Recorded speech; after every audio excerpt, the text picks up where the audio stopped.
மஹிந்தாவை 400 ஆண்டுகள் சிறையில் அடைக்க வேண்டும். கடந்த தேர்தலில் பிளவுபட்டிருந்த நாட்டை வடக்கு மக்களே ஒன்றிணைத்தனர். ஜனாதிபதியால் திறந்து வைக்கப்பட்ட திறப்பு விழா கற்களால் எழுந்துள்ள சிக்கல். செம்மணியில் இன்னும் 9 மனித எலும்புக்கூடுகள் அடையாளம்.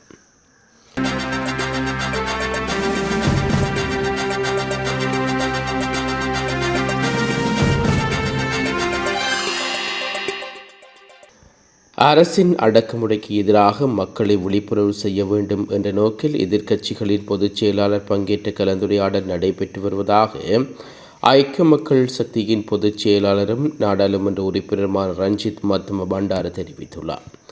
குறித்த கலந்துரையாடலானது நேற்று மாலை எதிர்க்கட்சித் தலைவரின் அலுவலகத்தில் இடம்பெற்றுள்ளது.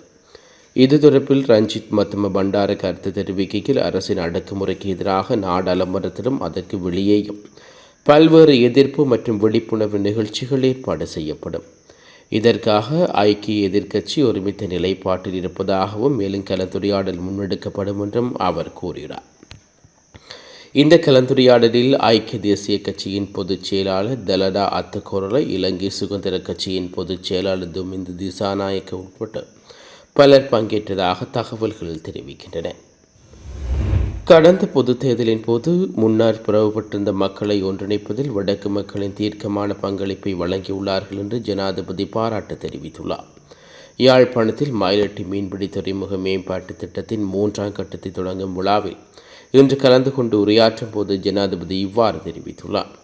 அவர் மேலும் தெரிவிக்கையில், இந்த முயற்சியின் கீழ் வடக்கு மாகாணத்தில் உள்ள மீனவ சமூகங்களுக்கு மட்டுமல்லாமல் கிழக்கு மற்றும் தெற்கு மாகாணங்களிலிருந்து வரும் மீன்பிடி படகுகளுக்கும் தேவையான நீர், மின்சார, எரிபொருள், குளிர்ப்பதற்கிடங்கு, வலை சரி செய்தல் மையங்கள், ஏல அரங்குகள் மற்றும் வானொலி தொடர்பான மையங்கள் போன்ற அத்தியாவசியமான வசதிகள் வழங்க திட்டமிடப்பட்டுள்ளது. இந்த ஆண்டில் அரசாங்க வரவு செலவு திட்டத்தில் இதற்காக 298 மில்லியன் ரூபாய் ஒதுக்கப்பட்டுள்ளது. கடந்த பொதுத் தேர்தலின் போது முன்னர் பிளவுபட்டிருந்த மக்களை ஒன்றிணைப்பதில் வடக்கு மக்களின் தீர்க்கமான பங்களிப்பை வழங்கியுள்ளார்கள். எதிர்காலத்தில் இந்த ஒற்றுமை மேலும் வலுப்படுத்த வேண்டும். வடக்கு, தெற்கு அல்லது கிழக்கு என பிரிக்காமல் நாட்டின் பிரச்சினைகளை தீர்க்க தனது அரசாங்கம் அயராது பாடுபட்டு வருவதாகவும், வடக்கில் உள்ள மக்கள் எதிர்கொள்ளும் பொருளாதார சவால்களை குறித்து அதிக கவனம் செலுத்தி வருவதாகவும் தெரிவித்துள்ளார். மேலும் முந்தைய அரசாங்கங்கள் போரை எதிர்பார்த்து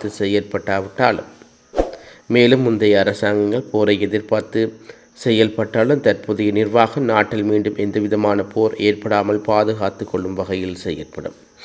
நாட்டில் அமைதியையும் ஒற்றுமையையும் கட்டியெழுப்பதில் கவனம் செலுத்தும். போரின் போது பாதுகாப்பு படையினரிடம் ஒப்படைக்கப்பட்டு விடுவிக்கப்படக்கூடிய வடக்கில் உள்ள அனைத்து நிலங்களும் மக்களிடம் திருப்பி தரப்படும். நாட்டில் இனி போர் அச்சுறுத்தல் இல்லை. மக்களின் நலனுக்காக நாடு முழுவதும் உள்ள கடல்கள், தீவுகள் மற்றும் நிலங்களை பாதுகாப்பதற்காக அரசாங்கத்தின் உறுதிப்பாட்டை அவர் மீண்டும் வலியுறுத்தினார்.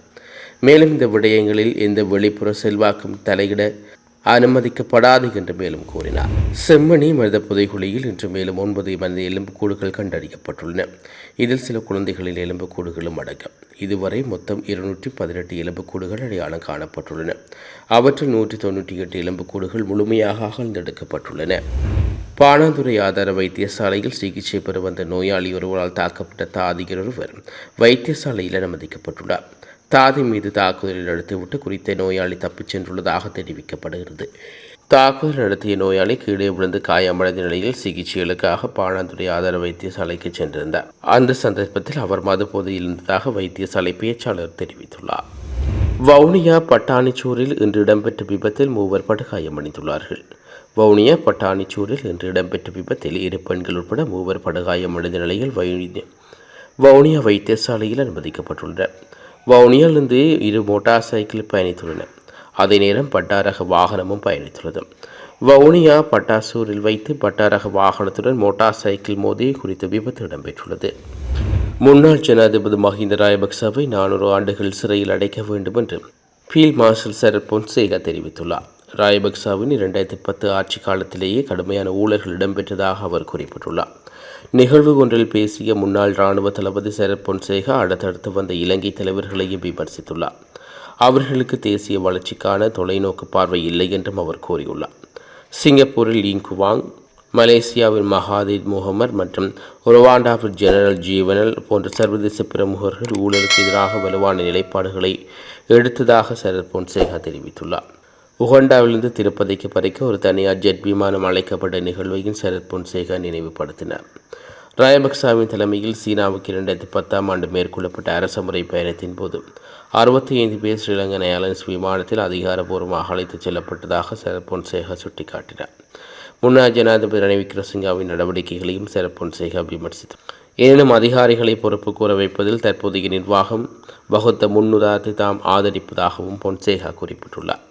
ரணில் விக்ரமசிங்கவின் தலைவிதியை பார்ப்பது தமக்கு வருத்தமாக இருக்கிறது. அவரே தம்மை அரசியலுக்கு அழைத்து வந்தவர். எனினும் அவருடைய கைது விடயத்தில் நடப்பு அரசாங்கம் மேற்கொண்ட முன்னுதாரணத்தை தாம் ஏற்றுக்கொள்வதாக பொன்சேகா தெரிவித்துள்ளார். சபாநாயகர் ஜெகத் விக்ரமரட்ன தலைமையிலான நாடாளுமன்ற சபைக்குழு உணவு மற்றும் பானங்களின் பாதுகாப்பை உறுதி செய்வதாக விசேட குழுவை நியமித்துள்ளது. பத்திரமுள்ள சுகாதார அதிகாரி தலைமையில் கடந்த ஏப்ரலில் நாடாளுமன்ற வளாகத்தில் சமையல் அறையில் முதல் முறையில் உணவு பாதுகாப்பு சோதனை மேற்கொள்ளப்பட்டது.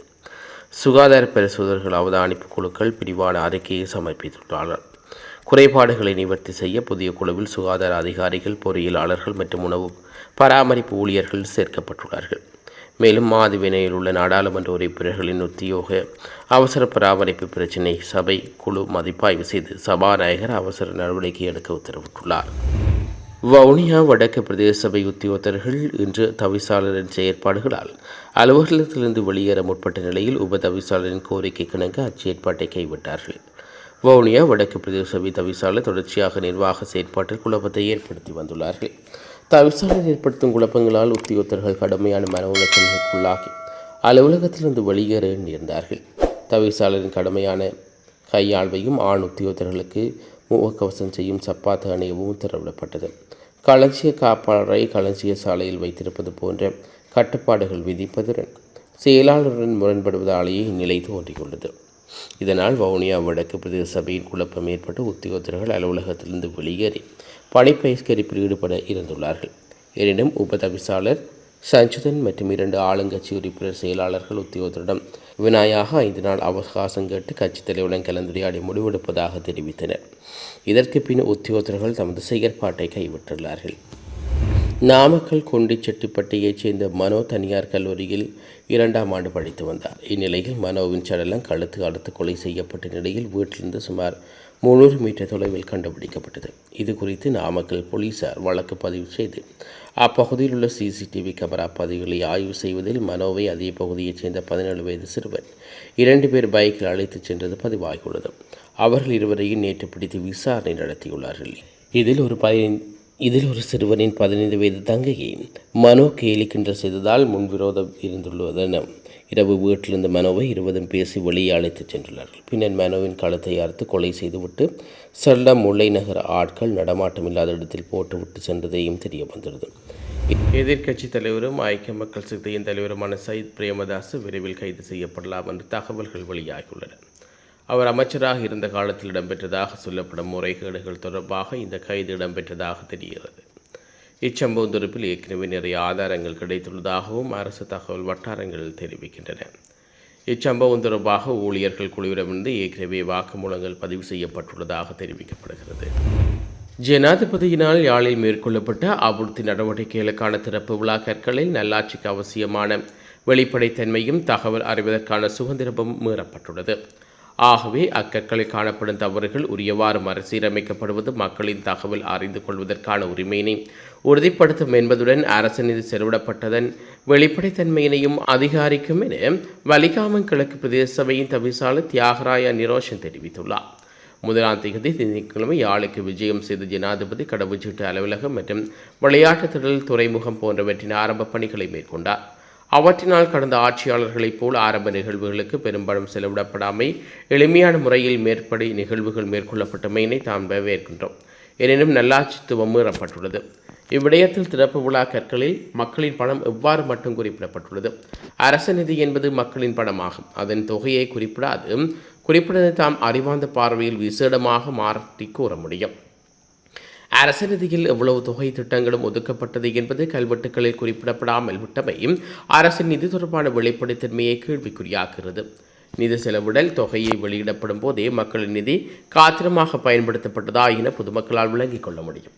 ஆகவே மக்கள் தகவலை பெறுவதற்கான வழிமுறையை இலகுபடுத்துவதில் அரசாங்கம் தோல்வி கண்டுள்ளது கவலை அளிக்கிறது. பொதுநிதி தொடர்பில் பொறுப்பு சொல்வதற்காக அரசியல் பொருளாதார ரீதியானதும் நல்லாட்சியின் அளவுகோலுக்குமான கல்விசார் அடிப்படையுமாகும். இலங்கை போன்ற நாடுகளில் அரசாங்கங்கள் திட்டங்களை ஆரம்பிப்பதும் பின்னர் கைவிடுவதும் சகஜமாகும். அவ்வாறான நிலைக்கு போதுமான நிதி திட்டமிடலின்றி அபிவிருத்திகளை அரசியல் ரீதியில் ஆரம்பிப்பது ஒரு காரணமாகும். அடுத்து மேலதிக நிதியின்றி திட்டங்கள் தடைப்படுகின்றன. இந்த திட்டங்கள் சரியான ஆய்வுகள் மேற்கொள்ளப்படாமையினால் தோல்வியடைகின்றன. அவ்வாறான நிலையில் அடிப்படையில் தோல்வியையும் கட்டுமானங்கள் பற்றிய கணக்காய்வு மேற்கொள்ளப்படும். அதேவேளை மக்களின் தீர்ப்புக்கு அரசியல் தலைவர்கள் முகம் கொடுக்க வேண்டும் என்பது சபாநாயகரின் சம்பிரதாயம். ஆகவே ஜனாதிபதியின் பெயர் குறிப்பிடப்படாமல் திட்டத்தில் வெற்றி தோல்விகள் பற்றியும் மக்கள் மதிப்பிடுவது இலகுபடுத்தப்படும். திட்டங்களில் வெற்றி தோல்விகள் பொறுப்பு கூறலை வரலாற்று ரீதியில் தலைவர்கள் பெறுவார்கள் என்ற நிதியத்தில் உணர்ந்தும் ஆகவே தலைவர்கள் சரியான நிபுணத்துவத்துடன் செயற்படுவதற்கு அது வழிவகுத்தது. ஆகவே இவைகள் ஜனாதிபதியினால் யாழில் மேற்கொள்ளப்பட்ட அபிவிருத்தி திட்டங்களில் மீறப்பட்டுள்ளன. எனவே இது பற்றி அரசாங்கம் கவனத்தில் எடுத்து அத்திறப்பு விழாக்களில் அருகில் நிதி செலவு அல்லது ஒதுக்கம் பற்றி வெளிப்படுத்தி உதவ வேண்டும் என்று வலிகாமம் கிழக்கு பிரதேச சபை விசாரணை தியாகராய நிரோஷ் தெரிவித்துள்ளார். சின்ன சேனலுக்கு எதாக இருந்தாலும் அது கொஞ்சம் ஆதரவு கொடுங்க. உங்கள் பொண்ணான கையை கொண்டு அந்த பெல்லில் தட்டிடுங்க. அவங்களுக்கு சப்ஸ்கிரைபர் 5-10 ஏறுனா அவங்க மனசு சந்தோஷப்படும். அவங்க வீடியோவும் பாருங்கள்.